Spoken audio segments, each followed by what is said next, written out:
Hello, good morning friends. Class third. आज हम आपका सब्जेक्ट हिंदी पढ़ेंगे और ये हमारे हिंदी का पार्ट नंबर है 3 और ये हमारे पार्ट नंबर 3 की वीडियो नंबर 2 है। स्टूडेंट, फर्स्ट वीडियो में हमने पढ़ा, इसमें लेखक एक सांप को लेकर अपनी नानी के पास आते हैं और नानी सांप को देखकर डर जाती है और फिर उनके जो नाना होते हैं वो लेखक को सांप के साथ खेलने को या सांप को छेड़ने के लिए मना करते हैं। उसी दौरान शाम को जब लेखक के नाना और नानी अपना घर का काम कर रहे होते हैं तो क्या होता है कि लेखक किसी बर्क एक कीड़े का नाम है, उसे पकड़ने की कोशिश करते हैं। उसी समय क्या होता है, उसको वो बर उंगली में काट लेता है और जब लेखक अपने नानी और नाना को वो दिखाते तो उन्हें लगता है कि उन्हें सांप ने काट लिया।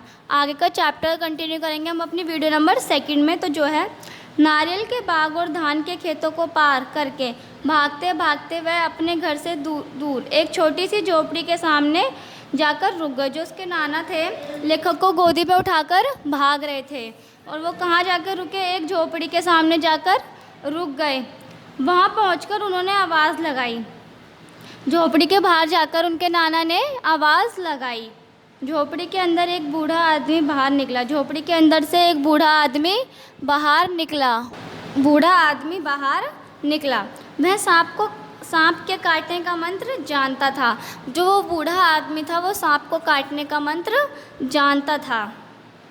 अगर किसी व्यक्ति को सांप काट ले तो वो उसको अपने मंत्र से बचा सकता था। नाना ने उससे कहा, इस बच्चे को सांप ने काट लिया है, इसकी झाड़ फूंक कर दे। उसके नाना ने कहा लेखक को, उस बुढ़े से, कि जो लेखक है, जो बच्चा है, इसको सांप ने काट लिया है, इसकी झाड़ फूंक कर दे।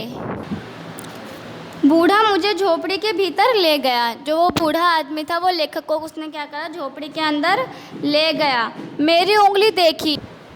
मेरी उंगली देखी और बोला, चुपचाप बैठ जाओ, हिलना डुलना मत। लेखक को उस बूढ़े ने कहा कि चुपचाप बैठ जाओ, हिलना डुलना नहीं है।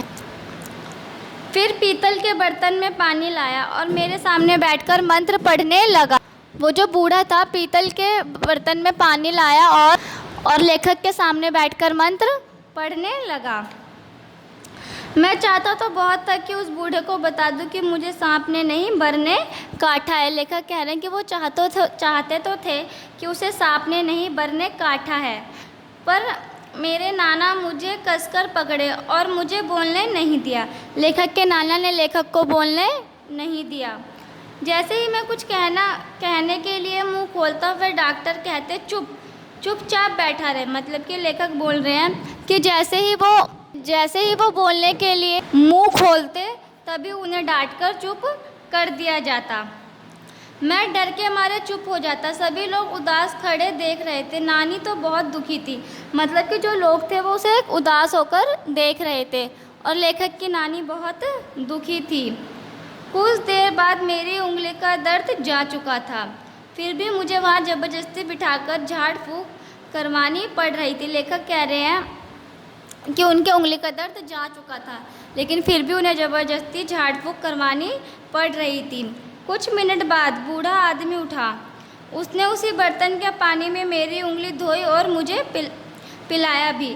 वो जो मंत्र उसमें पढ़ रहा था, उसी पानी से उसकी लेखक की उंगली धुलवाई और लेखक को वो पानी पिला दिया। उसने मुझे बोलने से मना कर दिया ताकि दवा का पूरा असर हो। फिर वह नाना से बोला, भगवान की लीला से बच्चा खतरे से बाहर है। उसने बोला उसके नाना से कि अब बच्चा खतरे से बाहर है। अच्छा हुआ आप समय रहते ही मेरे पास ले आए, बड़े जहरीले सांप ने काटा था। यहाँ पे जो वो बूढ़ा आदमी था वो झूठ बोल रहा था, क्योंकि लेखक को सांप ने तो काटा ही नहीं था, उसे तो बर ने काटा था। सब लोग ने बूढ़े को उसके अद्भुत इलाज के लिए बहुत बहुत धन्यवाद दिया। घर लौटने के बाद नाना ने उसके लिए बहुत सी चीज़ें भेंट में दी। मतलब कि जो लेखक के नाना थे उस बूढ़े को बहुत भेंट दी। तो स्टूडेंट, ये चैप्टर आपका यहीं पे फिनिश हो गया कि जब मुझे सांप ने काटा, लेकिन लेखक को तो सांप ने काटा ही नहीं था।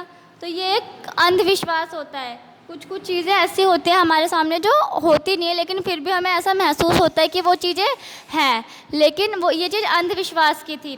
तो इसमें हमने अंधविश्वास के बारे में भी पढ़ा, क्योंकि अगर उस बूढ़ा सच में मंत्र जानता तो वो बता देता कि उसे सांप ने नहीं बर ने काटा था।